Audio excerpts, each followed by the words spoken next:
शास्त्रों में क्लियरली लिखा है कि ऋषि मनीषियों ने गो भक्षण किया। अच्छा, तो ये है इनकी सनातन की सच्चाई। अरे पूरा पूरा पाखंड है इस धर्म में तो। थेरोपॉड्स डायनासोर जो कि मांसाहार का सेवन किया करते थे, लेकिन कुछ शोध से बताया गया कि वह डायनासोर भी धीरे धीरे शाकाहार का सेवन करने लगे, मांसाहार से शाकाहारी हो गए।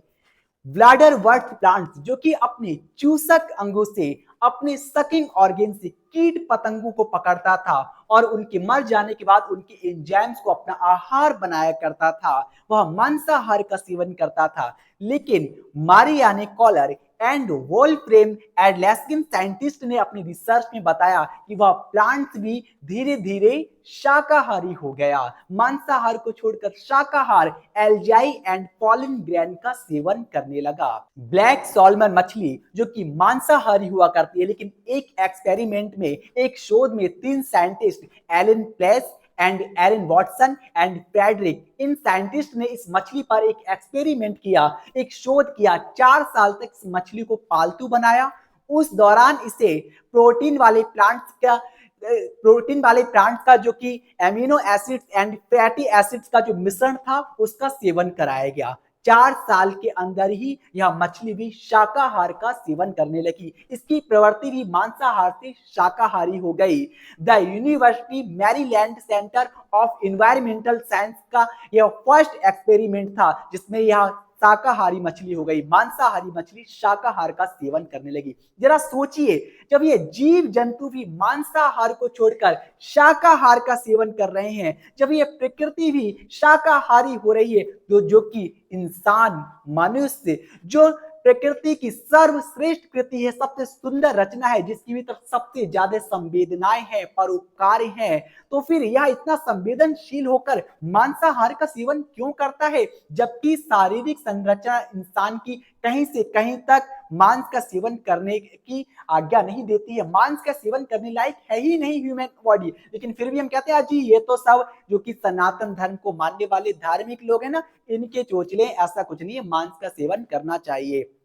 क्यों? क्योंकि हमने तो शास्त्र ग्रंथों में ही पढ़ा है, शास्त्र ग्रंथों में ही लिखा है कि ऋषि मनुष्यों ने गोभक्षण किया।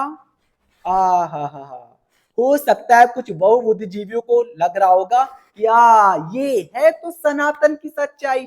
वैसे तो ये ऋषि मनीषी बड़ी बड़ी बातें करते हैं, जीव की हत्या मत करो, संवेदना लाओ, संरक्षण करो, और गाय को तो मां की संज्ञा दी, फिर इन्होंने गोभक्षण क्यों किया?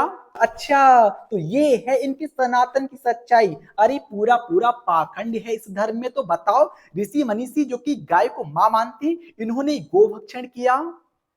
तो जी हाँ, शास्त्र ग्रंथों में ना लिखावट में कोई कमी है, ना आपके पढ़ने में कोई कमी है। शास्त्रों में क्लियरली लिखा है कि ऋषि मनीषियों ने गोभक्षण किया, लेकिन इसका अर्थ आपने गलत निकाल दिया। संस्कृत एक ऐसी भाषा है जिसके एक ही शब्द के कई अर्थ होते हैं, लेकिन समय की सिचुएशन के अनुसार, टाइम के अकॉर्डिंग ही हम उसका मीनिंग निकालते हैं, हम उसका अर्थ निकालते हैं।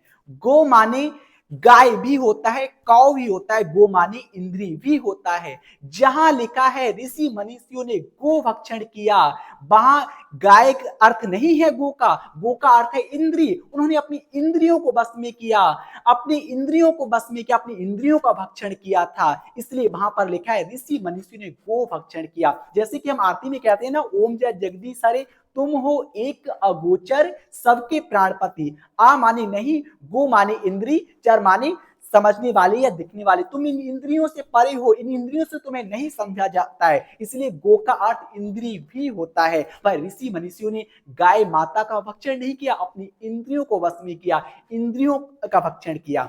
जैसे कि अश्व माने नमक भी होता है, अश्व माने घोड़ा भी होता है। अब यदि कोई व्यक्ति भोजन कर रहा है और वह कहता है मम अश्व आनयति, तो क्या आप उसके सामने घोड़ा ले जाकर खड़ा कर देंगे? नहीं। इतना तो कॉमन सेंस है ना कि वह व्यक्ति भोजन कर रहा है तो यहाँ पर अश्व का मीनिंग नमक निकालेंगे, है ना। ठीक इसी तरह से अलग अलग अर्थ निकाले जाते हैं संस्कृत भाषा के। तो इसीलिए ऋषि मनुष्यों ने गोभक्षण नहीं किया, क्योंकि उन्होंने तो मांस निषेध बताया, हमारे शास्त्र ग्रंथों में मांस का सेवन निषेध ही बताया गया है, इसलिए मांस का सेवन नहीं करना चाहिए। मानव है, मानवता के गुण अपने भीतर जागृत कीजिएगा, इन संवेदनाओं को मत मरने दीजिएगा। इसी के साथ मैं अपनी वाणी को यहीं पर स्थित करना चाहूंगा। धन्यवाद।